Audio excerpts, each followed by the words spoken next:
하나님이 그 통치를 맡긴 사람을 통해서 이 땅에 샬롬이 오는 겁니다. 그래서 사람은요, 하나님과의 관계, 또 땅과의 관계를 통해서 이 땅에 임한 그 샬롬을 확인하는 거예요. 근데 그게 오늘 본문에서 어떤 일이 생겼냐? 그 샬롬이 깨지는 거죠. 그래서 선과 악을 알게 한다 얘기하잖아요. 그럼 선과 악을 구분한다, 알게 된다는 게 대체 무슨 말이냐? 고민이 되거든요. 우리는 이제 단순하게 이걸 굉장히 도덕적으로 생각해요. 가지고 도둑질은 악한 거, 이렇게 기부하는 건 선한 거 생각하잖아요. 예를 들어서 전쟁이 났어요. 그럼 서로 총을 쏘잖아요. 대포 쏘고 엄청 죽잖아요. 하던 중에 예를 들어서 그 민간인 지역에 폭탄을 잘못 쏴서 많이 죽었어요. 선한 건가요? 악한 건가요? 어려워요. 사실 선악이라는 거가 우리가 단순히 윤리적이나 도덕적으로 다루기가 어려워요. 그렇죠? 그럼 아이가 잘못했어요. 그래서 아이를 혼냈어요. 그래서 몇 번 했단 말이에요. 그럼 선한 건가 악한 건가? 사실 이런 것도 어렵거든요. 아이의 입장에서 보면 악한 거죠. 그렇죠? 근데 부모 입장에서 보면 선하다고 생각하겠죠. 근데 2장 16절 보면 2장 16절에는 이렇게 써 있어요. 여호와 하나님이 그 사람에게 명하여 이르시되 동산 각종 나무 열매는 내가 임의로 먹되 이렇게 얘기하거든요. 그 얘기는 뭐냐면 하나님의 뜻이 무엇인지 묻지 않았다는 거예요. 전에는요. 그러니까 내 뜻이 곧 뭐다? 하나님의 뜻에 부합하는 행동이 되는 거였어요. 선악과를 먹기 전에는. 그래서 내가 행하는 것이 곧 하나님의 뜻이 되기 때문이죠. 왜냐하면 아담과 하와는 악이 뭔지 모르기 때문에. 그렇죠? 선악과를 먹지 않기 전에 어떤 상태였죠? 하나님의 주인 되심을 인정했던 때에 그곳에 뭐만 있었다? 선만 있었다는 거예요. 때문에 뭐가 있냐? 완전한 뭐가 있죠? 자유가 있는 거예요. 예수님이 얘기하죠. 진리가 너희를 자유케 하리라. 그 얘기가 사실 잘 이해가 안 된 거예요. 왜냐하면 교회를 다니면은 맨날 해라 마라가 너무 많은 거예요. 근데 자유가 없어요. 근데 예수님은 진리가 너희를 자유케 한다 그러거든요. 오늘 나오는 겁니다. 결국 아담과 하와는 당시에 택했던 모든 게 선이고 그 당시에는 자유가 있는 겁니다. 뭘 해도 되는. 하나님이 주인이실 때에 선택을 하게 되고 그때 자유가 있는 것이죠. 근데 선과 악을 알게 하는 지식의 열매를 먹고 난 후에 뭐가 있다? 선과 악이 공존하게 됐다는 거예요. 그래서 이것을 단순하게 이것은 선이다, 이것은 악이다로 얘기하기 어렵지만 분명한 건 뭐냐? 하나님의 주인 되심을 인정하던 때엔 자유가 있었어요.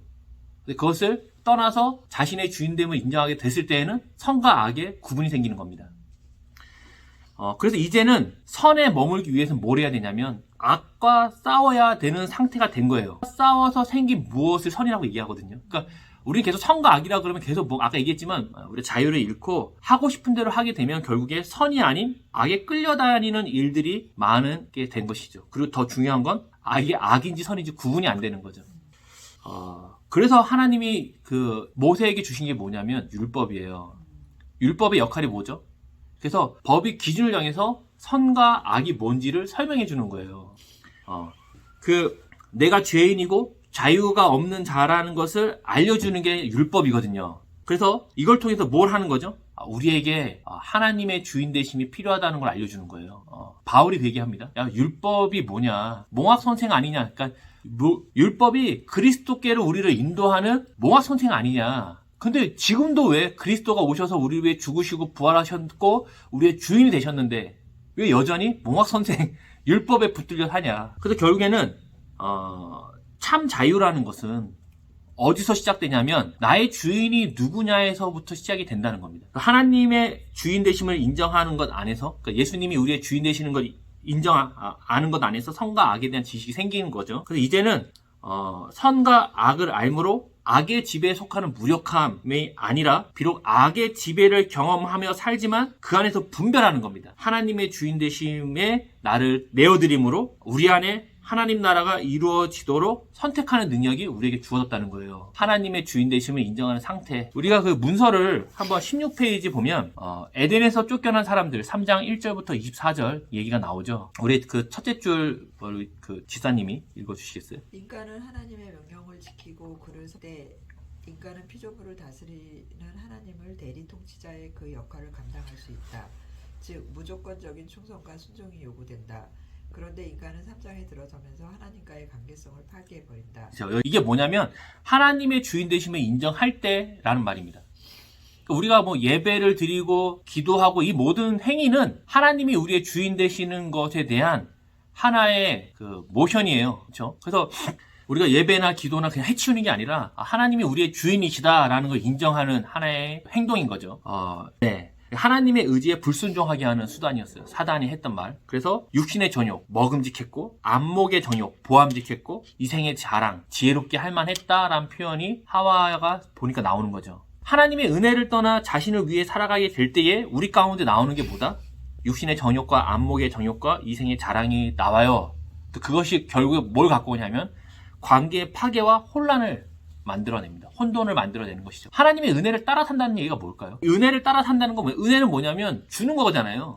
기독교의 은혜는 내가 기브 앤 테이크가 아니죠. 물론 그런 부분도 포함되어 있지만 여기서 말하는 하나님의 은혜는 내려가는 사랑이거든요. 그러니까 내가 하나님의 은혜를 받았어요? 그럼 난 어떻게 살아가야 되죠? 그 받은 은혜를 아래에게 주는 거거든요. 결국 은혜라는 거는 말 자체가 받을 만하지 않는데 받는다는 얘기잖아요. 그러니까 하나님이 내가 받을 만하지 않은데 하나님 은혜 줬어요? 그럼 나는 어떻게 하죠? 그거를 받을 만하지 않은 사람에게 베푸는 게 은혜를 따라 산다는 얘기예요. 그런데 하나님의 주인 되심이 부정되면서 어떤 일이 생겼냐면 자기를 위해 살아가게 되는 일들이 생기는 거죠. 요한일서 2장 17절에 그런 것들은 잠시 후면 사라질 것들인데 그러지 말고 하나님의 뜻, 하나님의 은혜를 따라 살아가라라고 권고하는 내용이에요. 예수님이 이 땅에 오셨을 때에 어떤 시험을 받으시죠? 사탄한테 시험을 받죠. 사탄이 첫 번째 시험이 뭡니까? 돌이 떡이 되게 하라 얘기하죠. 예수님이 그때 이제 40일 금식을 했기 때문에 배가 고프거든요. 사람이 넘어진 육신의 정욕에 대한 얘기를 하는 거예요, 사단이. 그래서 먹는 건 참 중요하지만 예수님이 얘기하죠. 뭐라고 얘기합니까? 신명기 8장 3절의 말씀에 근거해서 사람이 떡으로만 사는 것이 아니라 떡이 필요 없다는 게 아니에요. 하나님의 입으로 나오는 모든 말씀으로 살 것이다를 얘기하는 거예요. 사람이 먹기 위해 또 돈을 위해 살아가는 존재가 아니라 하나님 백성으로 하나님의 소유로 사는 자인 것을 밝힘으로 사람의 정체성을 회복하는 거죠. 아담은 여기 실패했거든요. 두 번째에서 어떤 시험을 받죠? 성전 꼭대기에서 뛰어내리라 그래요. 많은 사람들이 보는 데서 너의 힘을 증명하라는 거예요. 제가 볼 때도 그렇게 하면은 더 많은 사람들이 예수님의 메시아성을 믿을 거예요. 그런데 예수님 그렇게 하지 않아요. 이생의 자랑에 대한 부분이거든요. 너를 증명하고 너를 높여라 얘기해요. 예수님이 얘기합니다. 주 너의 하나님을 시험하지 마라. 누가 주인이에요? 하나님이 주인인 거예요. 내가 자랑하고 내가 높임을 받는 게 중요한 게 아니에요. 주 너의 하나님을 시험하지 마라고 얘기를 합니다. 나의 하나님이 주인이시고 하나님을 통해 나를 증명하고 나를 높이는 것이 아니라 주님을 높이는 것이 우리의 정체성이다. 예수님이 그것을 회복합니다. 세 번째 시험은 뭐였던 거였죠? 그렇죠. 천하 만국을 보여줘요. 그리고 뭐라 그러면 나한테 경배하면 다 줄게. 안목의 정욕이죠. 보이는 것을 다 주겠다는 겁니다. 근데 주님이 뭐라 그러죠? 사단아 물러가라. 기록되었을 때 주 너의 하나님을 경배하고 다만 그를 섬기라 라고 얘기하죠. 그러니까 우리는 보이는 거를 경배하는 대상이 아니에요. 그러니까 많은 사람들은 눈에 보이는 걸 경배하는 거거든요. 그래서 뭘 만드냐면 형상을 만드는 거예요. 자신의 마음에 있는 소망과 소원에 대한 형상, 파괴의 신, 물질의 신, 다산의 신, 이런 것들을 만드는 거. 지금 같은 시대는 그런 게 아니라 SNS에 자기가 원하는 것들을 올리죠. 근데 우리는 보이는 대상을 경배하는 게 아니라 창조의 주인을 섬기고 경배하는 존재다라고 예수님이 사단에게 얘기하는 겁니다. 그러니까 예수님은 하나님이 태초에 사람을 만드신 목적을 그대로 실행하는 거예요. 아담은 실패했지만 예수님은 그것을 이기심으로 말미암아 어떻게 하죠? 회복하는 겁니다. 그래서 그 모든 것을 우리에게 주셨으니 우리가 주를 위해 살아갈 수 있는 존재가 됐다라고 얘기하는 겁니다. 이게 복음이죠. 여호와는 사람을 동산에 두어 그것을 다스리며 지키게 하여 그러므로 인간이 하나님의 면전에서 쫓겨났다고 해도 창조시에 받은 본연의 임무에서 벗어난 것은 아니었다. 창조시에 받은 본연의 임무를 지속할 것에 대한 하나님의 은혜였다. 네, 그들이 경작하는 건 벌 받는 게 아니에요. 원래부터 갖고 있던 하나님이 주신 사명입니다. 그래서 그들이 받은 이 의무를 지속하는 것도 하나님의 은혜예요. 근데 다만 뭐가 문제냐면 땅이 저주를 받으면 엉거키를 내고 가시덤불을 내요. 어쨌든 기경하면 갈아지거든요. 근데 그걸 하면 무슨 생각을 했을까요? 에덴의 삶을 기억했겠죠. 제가 미국에 와서 맨날 땅 팠잖아요. 땅 파고 나무 자르고 노동을 했잖아요. 뭘 생각했을까요? 한국의 삶을 기억했겠죠. 비행기를 보면서 나는 한국에 갈 수 있는 건가? 진짜 그런 생각 해요. 왜냐면 예전의 삶이 뭔지 아니까. 지금 아직 잘 모르니까. 아담이 땅을 갈면서 그날을 기억하는 거죠. 그러면서 뭘 생각했을까요? 회복할 날을 기다렸겠죠. 이사야서에 보면 하나님 나라를 설명해요. 이사야서에 가보면 이사야서 11장 6절 9절 이거 한번 찾아볼까요? 9절에 보면 그 나라는 뭐냐 여호와를 아는 지식이 충만하다는 얘기를 하는 거예요. 그러니까 모든 피조물들이 하나님에 대한 올바른 지식을 근거하여, 그러니까 서로 사랑하고 아껴주고 강한 자와 약한 자의 구별이 사라지고 자기 자랑과 욕심을 위해 남을 공격하지 않아도 되는, 자연과 인간이 샬롬하고 인간과 인간이 샬롬하고 하나님과 인간이 샬롬하게 되는 그런 나라가 바로 하나님 나라는 얘기를 하는 겁니다.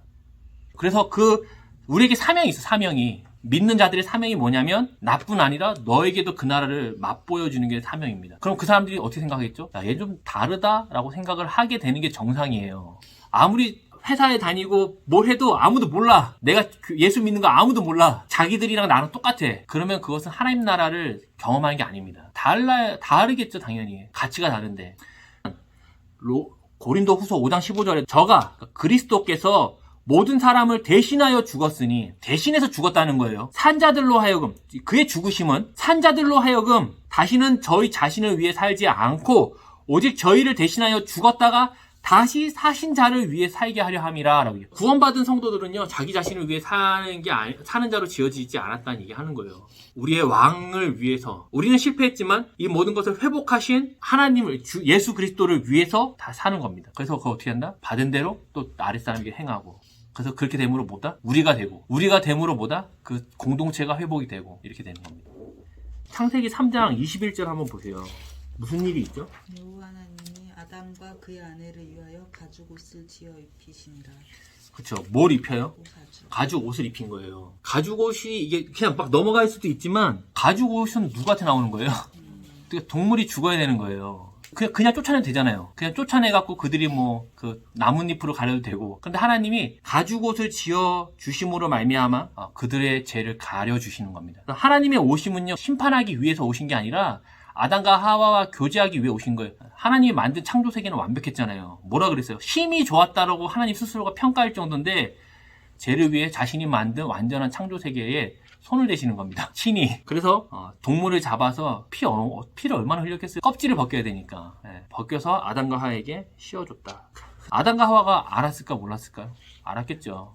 예수님이 세 가지 문제를 해결해요. 두 가지가 아니고 세 가지예요. 첫째는 뭐냐면 계명의 완전한 순종을 통해, 율법의 완전한 순종을 통해 아담의 불순종의 문제를 해결하셨어요. 그래서 보면은 예수님 할례 받은 얘기가 나오잖아요. 할례부터 할례 받는 것도 시작해갖고 하나님의 모든 계명을 이뤄내는 것들이 내용이 나오는 거예요. 아담이 불순종했지만 두 번째 아담이신 예수님은 그 모든 것을 회복하셨고, 또 두 번째는 십자가의 죽으심으로 죄의 문제를 해결하셨죠. 모든 사람이 짊어져야 되는 그 죄를 대표가 되셔서 첫사람 아담이 사람의 대표였잖아요. 두 번째 아담인 예수님이 오셔서 사람의 대표로 십자가에 죽어 저주를 받아내심으로 죄에 대한 해결을 하신 겁니다. 그리고 세 번째는 뭐다?